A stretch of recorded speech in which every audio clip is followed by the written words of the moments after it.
Hi guys, welcome back to the DrCliffAuD vlog. This is vlog number 119, and today's vlog is going to come across as me complaining a lot. And that is totally not my intent, but to some of you who might be new viewers of my channel, this will definitely come across as me just kind of whining and complaining, which again is not really my intent. But before I get into what I'm thinking about right now, if you could do me a huge favor and click the like button, it really helps out my channel. And if you could also hit the subscribe button with notification bell, that will ensure that you get notified every single time I publish a new video, and I do multiple new videos every single week. With that out of the way, I just really want to talk about my day in clinic today.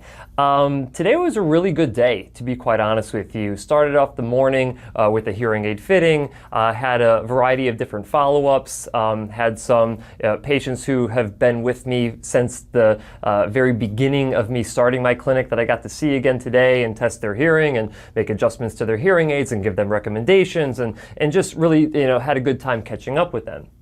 And then in the afternoon, right around 12:30, we had a new audiologist come into the clinic to kind of shadow me for an afternoon to kind of see how we did things in the clinic. Because one thing that I know for sure is that the way that we do things in my clinic is like completely different than the way that things are done in most clinics that are out there. So before I extend an offer to an audiologist, I want them to experience what it would actually be like inside of my clinic, have an understanding of how hard the work is inside of our clinic, because we follow best practices to a T, which requires a significant amount of effort on our behalf in order to take care of our patients. So I want them to see that, so then if I do extend an offer to them, they are fully aware of what they're getting themselves into when they come and work for us. So had a really good time visiting with this audiologist, and was able to go through a variety of different appointment types, from a hearing aid follow-up to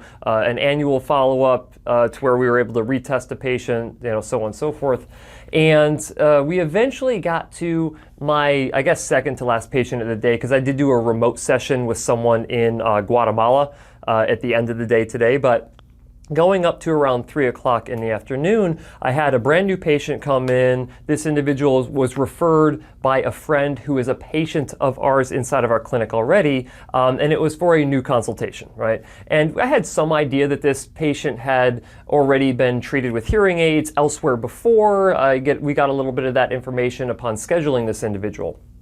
So this individual comes in, and they're with their spouse, and proceed to kind of get out of this individual what their experience has been with hearing treatment, how far back it goes. Turns out this individual has been wearing hearing aids for like 10, 11 years at this point, originally in California, now of course out here in Arizona, and has had 4 different sets of hearing aids along the way. All right. And at current moment, this individual was actually wearing the very first set of devices that they had purchased, because all of the other sets either stopped working or were set up so poorly that they couldn't really even get any benefit out of those devices. So lo and behold, this individual comes in, and the ones that are in this individual's ears are extremely old devices. And when I say extremely old, I'm talking like 10 years. 10 years at this point, I consider extremely old, which is weird because 2012 is the year that I started grad school for audiology, and to me, like internally, it doesn't seem that long, but when I look at the devices, I'm like, wow, that really was a long time ago in terms of technology.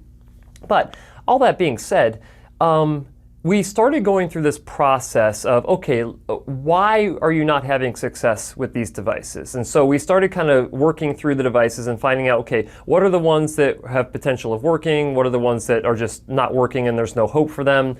And we came down to, okay, we have these certain devices that had originally come from Costco, and we ended up going through this process of, okay, are these hearing aids actually going to function? And one of them was completely dead. The other one was working, but there was so much debris buildup on these hearing aids that I really needed to have my assistant go in, completely clean them out, figure out what was broken on them, and then run them through a diagnostic check to make sure that they were still meeting manufacturer specifications. Because if you ask me, my first goal would be to get some existing devices that this individual has up and running again. And, I had found out through discussion with this individual that they had gone into someone else about a year and a half ago to try to take their devices and manipulate them to make them actually function better because they were not functioning well for them. So this individual, this other hearing care professional, did not sell them a new set of devices. He basically went in and tried to optimize these devices the best that he possibly could. So he did the best with what he had. And it turns out that the receiver strength on these hearing aids, these receiver and canal hearing aids, were too weak. So he had to increase the strength of them, switch them to a power receiver. And so he had to end up putting this individual into these double domes, right? So double domes in order to trap enough sound inside of this patient's ear canal. And this patient never liked them, never liked having the double rubber domes inside of their ears. They were always more comfortable with having open fit domes. But to be honest with you, if you're someone with a moderate to profound or moderate to severe level of hearing loss, you're not going to be able to get away with having an open fit. It's not going to trap in enough sound inside of your ear canal for you to get benefit. And which is the reason why this individual had gone to this other hearing care professional initially anyway. If you were to ask me, because hindsight's 2020, I'm able to kind of look at what was done, see how happy the patient was. So I had the benefit of actually seeing that.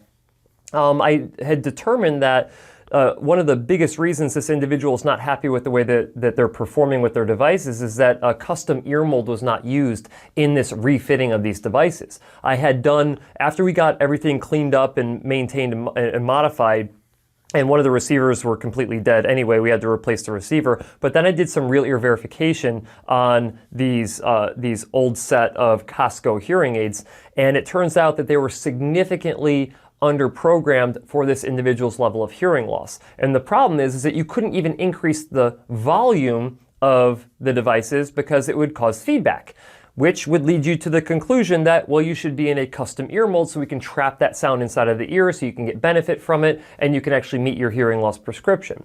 Well, that was never done, and I don't know if this other hearing care professional had said, oh, now you need to get a custom ear mold if you really want this to work well, but in the meantime, I'll fit you with these double rubber domes. So I'm not privy to that information. I am only going off of what the patient is actually telling me. And so, after me kind of figuring all of this stuff out, it came down to the time where I needed to make a recommendation to the patient on what I felt like their options were, what their best options were to actually solve the problem, because this individual has been going for years. You have to remember, this individual was not happy with their performance with their hearing aids for a couple of years leading up to the point where they went and saw this other hearing care professional a year and a half ago. So this person has just not had any success with hearing treatment, except for when they very first got hearing aids initially, they said that they were really happy, loved their hearing care professional, and all of that. But we're essentially at this point right now where this person has had no success with hearing treatment. So considering everything, my recommendation was this. We can continue to work with the Costco hearing aids. I have a way I can go in and program them. They are not locked, but I would need custom ear molds to be able to do it. So the first option is that we will do digital scans of your ears. We will get custom ear molds for these hearing aids. I will refit you. I will have to take you through a comprehensive 45-day fitting sequence where you see me 4 times inside of that window so I can measure and verify everything along the way. Because if there's one thing that I'm not going to do is try to just get lucky and strike gold by just having them in for one appointment and making modification to the hearing aid. I mean, there's no way to ensure that I can actually optimize their performance in one visit.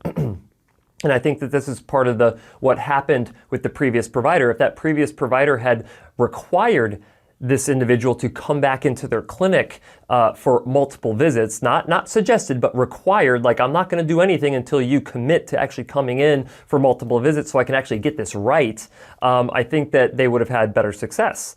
And so my recommendation to anyone who's new coming into the clinic, if we're going to do a significant reprogramming and do custom ear molds and all of that, I'm going to make you go through a full fitting sequence. And then on top of that, if you're a new patient of mine, I require you after that fitting sequence to be on a 1-year service plan so you can actually understand what goes into best practice follow-up care, and so I can ultimately identify how much care you need going forward. And had these been the requirements of this individual at any point through their treatment journey, I think that they would have had significantly better success with hearing treatment and wouldn't even be in this position right now. But here we are. So that was my first recommendation, is we're going to do new custom ear molds, do scans in order to get those. We're going to put you through a comprehensive 45-day best practice fitting sequence, and we're going to do a 1-year service plan after that. So that was recommendation number 1. Recommendation number 2 is, well, we could do new hearing aids. So these hearing aids that I was going to be doing this for option number 1, they were 6 years old. So there's potential if those stop working at some point, which, you know, they could within the next year or two, who knows. I couldn't even get them fixed because Costco's not going to fix them. They're just going to say, just get a new set of hearing aids, right?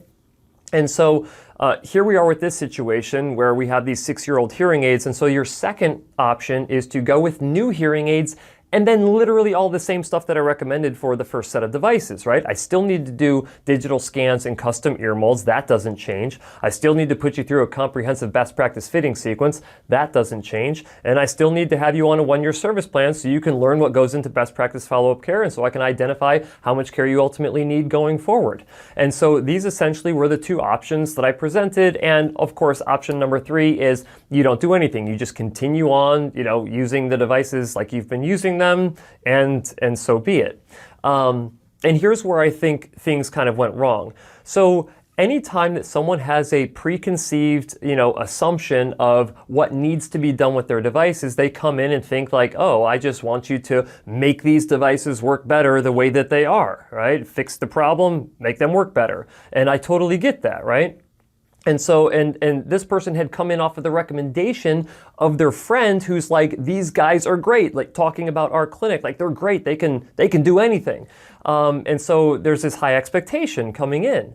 And so when I presented options that were not congruent with what this individual thought that they needed, it again led to an issue of them feeling like we're taking advantage of them.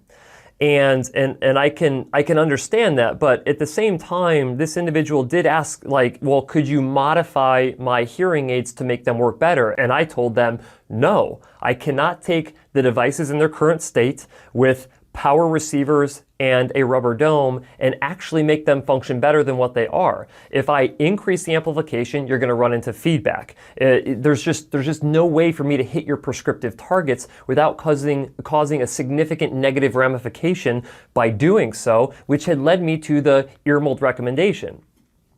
Because otherwise, this is what would happen. If I'm like, well, here, let me adjust your devices the way that they currently are and see if we can get a little bit more benefit. I go and I make the adjustment, and the individual leaves my office, and the individual's like, this is no better than what it was, or this is worse than what it was, and they're not going to come back in for another follow-up. Essentially, they're going to do to me exactly what they did to the previous provider, which is go and not be happy, never go back to the provider, and then talk crap to the next provider that they go to, right? I'm not going to have this individual go and say bad things about me to the next provider that they go to because I didn't bend to what they felt that they needed with their hearing treatment. I'm not trying to make it sound like, you know, I always know best or that it's my way or the highway. But here's the thing, I am not going to do something that I know is not going to be beneficial for a patient, whether they think that they want it or not. I do understand this concept of person-centered care. I follow that in my clinic too, where decisions that we make is a joint decision-making model. So I present you with options. We kind of go back and forth about like, does this make more sense? Does that make more sense? You know, at the end of the day, we both have to be comfortable with what the recommendation is. But I'm not just going to go and do something because it's demanded upon me to do it when I know that it's not going to have a positive outcome. I ended up doing digital scans of this individual's ears. And then after I was done doing the digital scans, I was like, okay, so which route do you want to go? Do you want to go this route, route A? Do you want to go route B? And the individual wanted to think about it. And I'm like, well, no problem. Like, you can think about it as long as you want. Just know that, you know, you just have to give me a call. I've got everything ready to go. You tell me which route you want to go, and we'll get you scheduled for the next series of appointments, right? And so it kind of ended like that. Took the individual up to the front desk, had entered everything, all the services that we did into the invoice, and then when it came time to pay, the individual had raised concern with how much the cost of that visit was. And the main issue was the cost of the ear molds. And so this individual felt taken advantage of. And of course, that is never what I want to have happen. So back when I was giving like the cost of the devices, I said the cost of doing the digital impressions and the cost of the ear molds in total would be X amount of dollars. And so when they had me go through with doing the digital impressions, I did not explicitly say that if you have me do impressions but you choose not to do anything, the cost would be this. Right? And if I had done that, apparently the individual had been like, oh no, I don't want to do the digital impressions because it will cost me money. And so here we are up at the front, and this individual is basically noticeably upset, and I feel bad. I don't want anyone to feel upset when they're leaving my clinic, but feeling like I took advantage of them by not disclosing to them that the digital impressions would cost money, whether they chose to proceed with treatment or not proceed with treatment, right? And it's pretty standard inside of my clinic that, especially if you live far away from me, that we're going to do the digital impressions so you don't have to travel back to see me in order to get digital impressions to send off for custom ear molds. But at the end of the day, it was the individual agreed to pay, and I'm like, no, I don't think you should pay for this because I did not do a good job of communicating to you that this would have a cost whether you chose to proceed with treatment with me or not. And the individual declined. I'm like, no, it's my fault. I'm going to take it off. So please let us, refund this to you. And so that's ultimately what we did. I don't want people to leave thinking that I'm intentionally trying to take advantage of them. That's never what I want. So I just felt like we should leave it at that. It is my belief that this individual will never come back to our clinic because I believe that they felt that we were trying to take advantage of them. Even said multiple times that with the sales pitch that I gave them, and I'm thinking like, I gave virtually no sales pitch. I'm like, here's your three options laid out. You can go this option, which costs this amount. You can go this option, which costs this amount. You can go this option, which costs you nothing because, you don't want to do treatment. And I never want to come across as feeling like I'm a salesman in this. Like, yes, there are things that are sold, right? If I exchange services or devices for money, technically I'm selling something, but it's a very open thing. I never take offense if someone doesn't want to do treatment with me, and I never try to overcome objections and things like that inside of my clinic, right? It's just, I hate the idea that someone would think of me as a salesperson. I know that sounds bad, and I don't mean to insult anyone who is in sales, right? But I think really good sales people are just really good problem solvers, right? I'm giving you, these are the solutions that are going to solve the problem that you have, and then if you want your problem to be solved, you can elect to work with me, and if you don't, then you can elect to not work with me or go somewhere else that maybe you can get something done for cheaper, right? I mean, I still feel good about the service that I provide because the entire time through the entire appointment, the individual's like, wow, I've never had this done. I never knew what was actually going on with my hearing treatment, but now here I understand. And it went like that. It was like the perfect appointment up into the last 5 minutes where it's like, here's your options. Each one of them, of the ways for me to fix it will cost money, and the other way is that I'm not going to do anything for you. And it comes across as like, well, it was a waste of an appointment if I don't do anything, right? At least in the eyes of the patient. So I don't know. I mean, it was just to have such a good day leading up into that. Literally the last 5 minutes of the day, at 4:55 p.m., everything was going perfect. I had this audiologist who was observing me through this whole entire process, and to kind of have it finish on that note was just kind of crummy. But nonetheless, like I said, I still feel super happy, and I'm happy to work with the people who want to work with me and be inside my clinic, because we really strive to provide the absolute best experience for all of our patients, but there are just certain individuals that I probably don't communicate as effectively with as I should. And so I am understanding of that, but I'm not quite sure that there's anything that I could have done differently other than explicitly saying that if you want me to do ear mold impressions, it's going to cost you money whether you choose to do anything with me or not. And if that would have happened, then I would have saved myself the time of doing the ear mold impressions, and I obviously wouldn't have charged for them, just like I didn't charge for them